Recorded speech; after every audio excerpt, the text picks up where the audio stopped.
أعوذ بالله من الشيطان الرجيم بسم الله الرحمن الرحيم الصلاة والسلام عليك يا رسول الله وعلى آلك وصحابك يا حبيب الله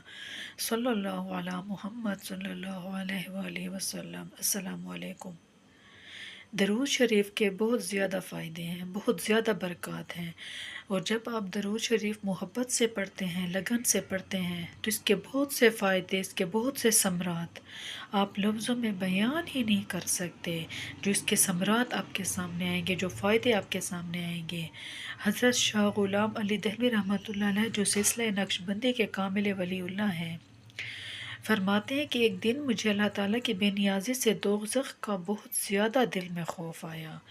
مجھے بہت زیادہ ڈر محسوس ہوا، اور اتنا مجھے خوف آیا کہ میرا دل لرزتا رہا کہ پتہ نہیں میرا کیا بنے گا۔ کہتے ہیں کہ اسی کنڈیشن میں، اسی حالت میں مجھے نیند آ گئی، تو میں نے خواب میں دیکھا کہ نبی کریم صلی اللہ علیہ وآلہ وسلم تشریف لائے ہیں۔ وہ فرمایا کہ اے غلام علی، فکر مت کرو، جو ہم سے محبت کرتا ہے وہ دوزخ میں نہیں جائے گا۔ نبی کریم صلی اللہ علیہ وآلہ وسلم نے کتنی کرم نوازی فرمائی کہ جو آپ صلی اللہ علیہ وآلہ وسلم سے محبت کرتا ہے وہ دوزخ میں نہیں جائے گا۔ اب اس محبت کو ہم کس طریقے سے اپنے لائف میں شامل کرتے ہیں، ہم کس طرح اس کی سنتوں پر عمل کرتے ہیں، ہم کس طرح آپ صلی اللہ علیہ وآلہ وسلم پر درود و سلام بھیجتے ہیں، کتنی لگن کے ساتھ بھیجتے ہیں، کتنے خلوص کے ساتھ بھیجتے ہیں۔ ہم جتنی تعداد میں، جتنی لگن کے ساتھ آپ صلی اللہ علیہ وآلہ وسلم پر درود و سلام پڑھیں گے، ہم حضرت محمد صلی اللہ علیہ وآلہ وسلم کے اتنے نزدیک ہوتے جائیں گے۔ جتنا زیادہ ہم ان کے نزدیک ہوں گے، ہم پر اتنی زیادہ نظر کرم ہوگی، ہمیں شر سے محفوظ رکھا جائے گا، اتنی آپ صلی اللہ علیہ وآلہ وسلم کی زیارت نصیب ہوگی، اتنی ہی زیادہ ہم ہر طرح کی دنیاوی اور ہر طرح کی اخروی تکلیف سے محفوظ رہیں گے۔ خسارے میں وہ انسان رہے گا جو درود شریف پڑھنا بھول جائے، اور جب تک آپ درود شریف پڑھتے رہتے ہیں آپ خراب نہیں ہو سکتے، آپ کو نقصان نہیں پہنچ سکتا، آپ دشمنوں کے شر سے محفوظ رہیں گے۔ واصف علی واصف فرماتے ہیں کہ میری طرف سے یہ فیصلہ ہے اور آپ لوگوں کے لیے اطلاع ہے، جس نے درود پڑھا وہ صحیح مسلمان ہے، کچھ نہ کرو بس درود شریف پڑھتے رہو۔ اللہ کا حکم ہے کہ جس نے درود پاک پڑھا، جس نے دل میں حضور صلی اللہ علیہ وآلہ وسلم کی یاد آئی، اس دل کے اندر آپ کا کوئی سوال نہیں ہے، اور یہ پکی خبر ہے، یعنی کہ حضرت واصف علی واصف فرما رہے ہیں کہ جو شخص بھی درود پاک پڑھے گا وہ خراب نہیں ہو سکتا، وہ نقصان سے محفوظ رہے گا، وہ برے حالات سے محفوظ رہے گا، وہ دشمنوں کے شر سے محفوظ رہے گا۔ ہم سب گناہ گار ہیں،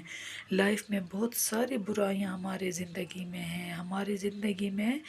بہت ہم نے گناہ کیے ہیں، لیکن جب ہم درود شریف پڑھتے ہیں اور مسلسل پڑھتے ہیں، کیونکہ درود پاک ایک دعا ہے، آپ صلی اللہ علیہ وآلہ وسلم پر رحمت بھیجنے کی دعا کر رہے ہیں اللہ تعالیٰ سے، تو اس دعا کا حصہ ہمیں بھی ملتا ہے، اور جب ہم پر مسلسل رحمت برستی ہے، اللہ تعالیٰ کا خصوصی نظر کرم ہم پر ہوتا ہے، محمد صلی اللہ علیہ وآلہ وسلم کا خصوصی نظر کرم ہم پر ہوتا ہے،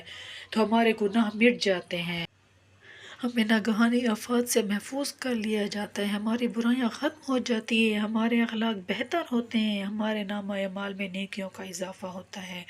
ہمارے نامہ اعمال میں نیکیوں کا پلڑا بھاری ہو جاتا ہے۔ تو جو شخص جتنا بھی گناہ گار کیوں نہ ہو، اگر وہ مسلسل درود شریف پڑھتا رہے گا تو مسلسل رحمت کے سائے میں رہے گا، اور یہ رحمت انشاءاللہ اللہ تعالیٰ اسے دوزخ کی آگ سے بھی محفوظ رکھے گی۔ اور پھر جب درود پاک پڑھتے پڑھتے درود شریف کی تعداد میں اضافہ ہوتا ہے، کثرت کی تعداد، اور درود شریف انسان پڑھتا ہے، تو پھر درود شریف پڑھنے والے کی روح سرکار دو عالم صلی اللہ علیہ وآلہ وسلم کے مقدس مجلس میں آنا جانا شروع کر دیتی ہے، اور وہ روح کی آنکھ سے نبی کریم صلی اللہ علیہ وآلہ وسلم کی یاد میں گم ہو جاتی ہے، آپ صلی اللہ علیہ وآلہ وسلم کی محبت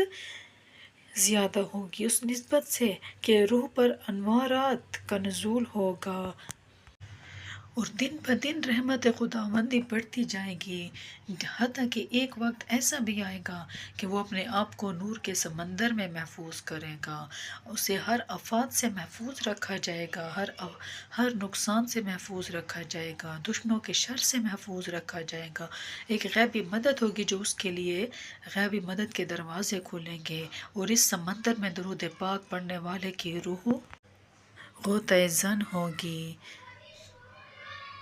روحانیت سے مالا مال ہو جائے گی۔ جب ہم درود شریف کثرت سے ورد کرتے ہیں، اب کثرت کی تعداد کسی کے لیے 50,000 ہے، کسی کے لیے 25,000 ہے، ہم جتنا محبت سے لگن کے ساتھ برگاہ رسالت میں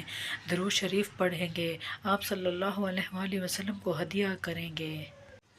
اگر ہم درود شریف کثرت کے ساتھ پڑھ رہے ہیں لیکن اس میں محبت نہیں ہے تو ہمیں وقت لگتا ہے۔ یہ جو معاملہ ہے نا، یہ برگاہ رسالت کا ہے۔ کسی کو کم تعداد کے بعد یہ موقع ملتا ہے، اور کسی کو لاکھوں بار درود شریف پڑھنے کے بعد یہ خوش قسمتی نصیب نہیں ہوتی۔ ہم جتنی دھیان کے ساتھ، جتنی توجہ کے ساتھ، جتنے خلوص دل سے درود شریف پڑھیں گے، وہ ہمارا برگاہ رسالت میں قبول کیا جائے گا۔ اگر آپ نفلی عبادات کرتے ہیں تو درود شریف کو اپنی زندگی میں شامل کریں۔ اگر آپ دنیاوی اور اخروی ہر قسم کے نقصانات، ہر قسم کے مصائب سے بچنا چاہتے ہیں تو درود شریف کو اپنی زندگی کا حصہ بنائیں۔ صلی اللہ علیہ محمد صلی اللہ